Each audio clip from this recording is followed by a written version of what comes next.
The top 1% aren't wealthier because they work harder. They're wealthier because they think differently. And what they know about wealth, nobody else has ever sat you down and taught you. Not your parents, not school, not anyone. And once you understand what that difference actually is, the way you see money, wealth, and what's possible for you will never be the same again. I grew up in a real small town, a regular house, no wealthy people around me. No one was driving nice cars, fancy cars, successful millionaires.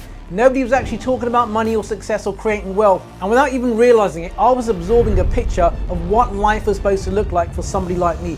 Work hard, don't expect too much. Money, wealth, and abundance is something that only other people have, not somebody like me. I spent years in business jumping from one idea to another, strategy after strategy, never really understanding that my actual results are based upon my own programming. And it's finally when I started studying really wealthy people, and that's when I discovered it's not how they do it, it's the thoughts they have, and everything else made sense. Now, the top 1% don't just do things differently. They operate from a complete different internal set of rules. The crazy thing is that these rules are not taught in school, not taught in university, and that's up. That was the missing piece. It was the internal rules that these people operate from. And the moment I actually grasped the idea that it wasn't about how you do things, it's about how you operate from the inside way. That's the moment that everything started to change. My results changed faster than I could ever imagine. And the moment I understood what those rules were, I went from earning $2,500 a month to my first 9K day, 26K month, 100K months, all the way up to 500K months. And guess what? This didn't take decades. This happened within months. And here's the crazy thing. Anybody can do it. Now, in this video, I want to give you the exact 5 same principles that made that happen for me.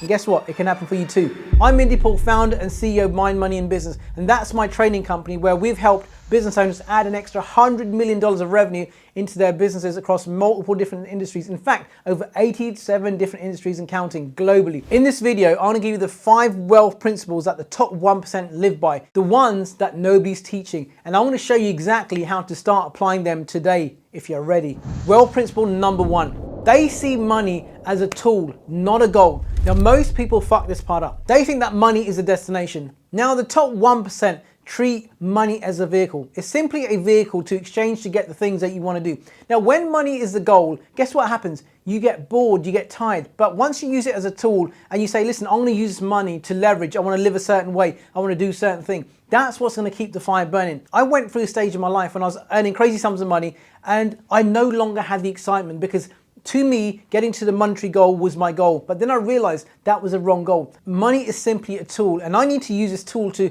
use the money to get the things that I want, the experiences I want to have, help people, make contribution. And that's when I start to get that fire back, because otherwise money alone is not going to motivate you. Now, you might say right now, yeah, Mindy, you don't get it, but I need money right now. I get it. But what do you need money for? The thing that you need money for should be the motivating factor, not the money itself. Remember, the money's a vehicle. The motivating factor is what's on the other side of the money. And how you change your relationship with money changes how you attract it, how you grow it, how you keep it. Let's face it, we've all been taught, don't be greedy, be happy with what you got. Why the fuck should you be happy with what you got when you're capable of doing more? Think about it. No brainer, right? Some of the wealthiest clients I work with, one thing they've got in common, they're never obsessed with the money.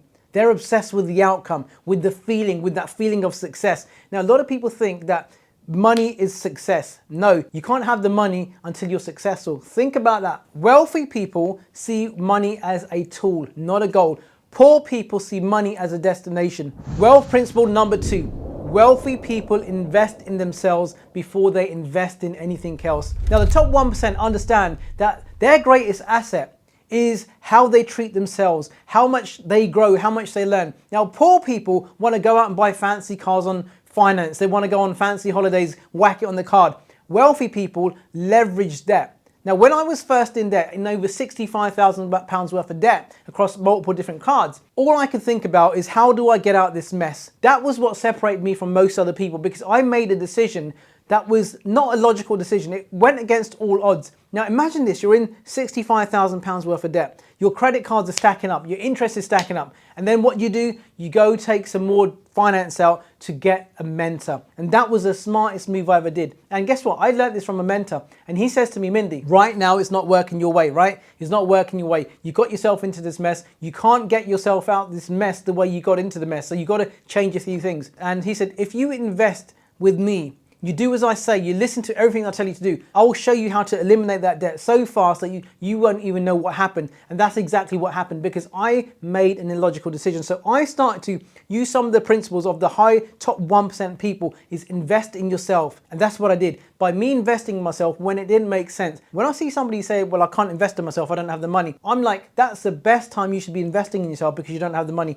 Next question, where do I get the money from? You become creative. Wealthy people are creative. They always find a way. Poor people, broke people always find a way to stay stuck. You want to get stuck? Carry on doing what you're doing. If you want to change the game, invest in yourself. Find yourself a mentor that can show you these principles. Maybe it's me, who knows? The moment you see investing in yourself as something that's going to pay you back tenfold, that's when you're going to start to change. Most people see investing in themselves as a liability. Really, that's an asset because you are your biggest asset. It's just like me investing in myself today. I still do that today because I understand the importance of investment. I've been around like so many different millionaires over the past decade, and I've seen one thing they all have in common, one common trait.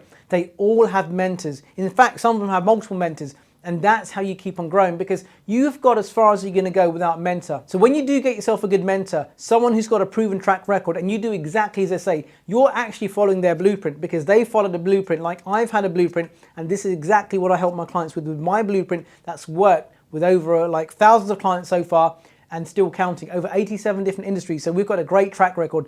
My mentor once says to me, he goes, Mindy, if you want to get a certain result, let's say it's money, you go to someone who's demonstrated that they know what they're talking about. First, you look at their results. And then what you do is you look at how many people have the help get the same result. And then you work with that person. You listen to everything that person tells you to do, even if it doesn't make sense. And that's how I've created millions in my business because I wasn't winning always. I found the principles and I followed them. It's a blueprint, just like baking an apple pie. So what's your blueprint look like? The moment you stop seeing self-investment as a cost and start seeing it as the highest asset, the highest ROI decisions available to you right now, that's when everything changes and you won't look back. If these first couple of principles are already shifting something for you, then I put together a 5-day challenge. There's a link in the description below where you can access your seat right now. So go ahead, register for your seat right now. And over the 5 days, I will walk you through exactly how to apply each and every one of these 5 principles into your business and your life so you can start moving today. So make sure you hit the link below the video and register for your seat to the 5-day challenge. It's going to be insane. So let's dive back into principle number 3. They don't chase money. They become magnetic to it. The top 1% understand this one thing. Money follows identity, not effort. Now, most people are in what I call the chase mode, always chasing, always pushing, and that energy repels rather than attracts. One of my clients in the US, she's a legal recruiter, and she was doing about 5 to 6K a month on average, and she was on the verge of quitting her business entirely. And within a year of investing in herself and shifting how she thought about money and what's possible, she had a first 100K month. Not because she found better clients or a new strategy, because she changed who she believed she was. That's what it looks like when you go from chasing to attracting. And that's what happens inside your business every single day. You start to attract the wealth effortlessly. The clients come in without having to grind away, hustle and push. Attraction is the name of the game.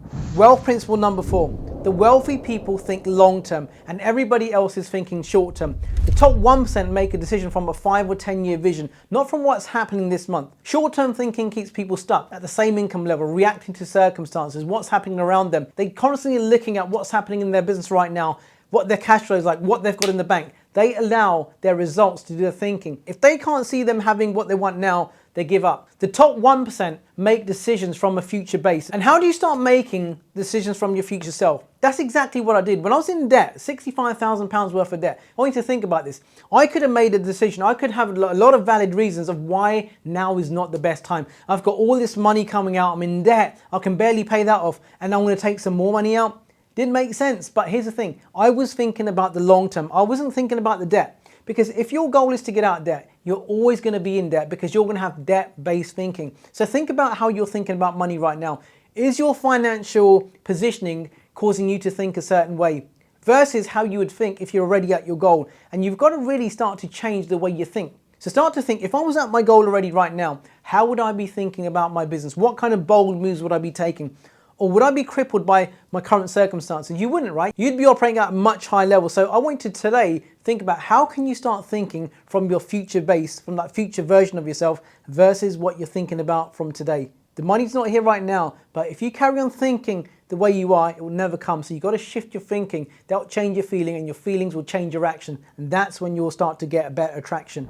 Wealth principle number 5. Wealthy people protect their mindset, because it's the most valuable possession. They guard the gates to the mind, because guess what it is? The top 1% are ruthless about what they consume, who they listen to, what they allow to control their thinking, who they surround themselves with. Whilst most people are unconsciously feeding themselves with a diet of scarcity, negativity, and a load of bullshit. All this stuff going on social media, consuming Instagram reels and stuff, sitting there for hours on end, looking at other people's bullshit, when you should be working on your dreams. And their finances reflect exactly that. So what does protecting your mindset actually looks like? Let's say that you're taking on some negative bullshit. You've got a friend who's always negative about the economy. Guess what happens?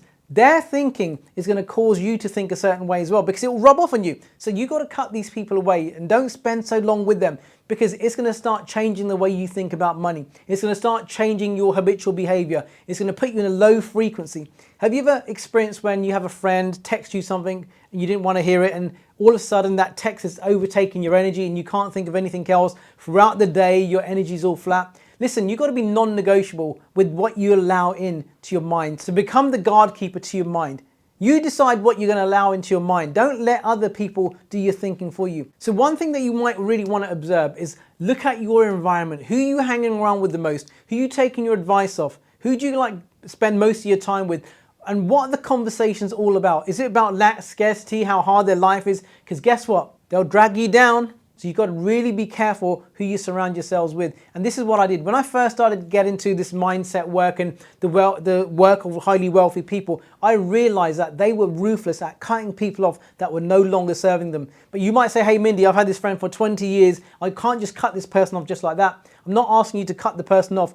Just don't speak to them as often. Don't get emotionally involved in the conversation, and you'll see that that person can no longer impact your mindset. Because guess what? The moment they impact your mindset, it's going to affect your wealth. Protect that mindset so you can start thinking like the top 1%. In the boxing, the referee has one phrase, and you know what that is? Protect yourself at all times. So how can you start protecting yourself at all times? So let's bring this round full circle. The top 1% aren't wealthy because of what they do, the industry they're in. They're wealthy because they think differently. The 5 principles that we covered today are the foundation of that new thinking. So wealth principle number 1, they see money as a tool, not a goal. Wealth principle number 2, they invest in themselves before they invest in anything else. And wealth principle number 3, they don't chase money. They become magnetic to it. Wealth principle number 4, they think long term, whilst everybody else is thinking short term. And wealth principle number 5, they protect their mindset. That's the most valuable asset they have. The top 1% way of thinking wasn't available to me in my environment where I grew up. I had to go out and find it. I had to invest in masterminds, mentorships.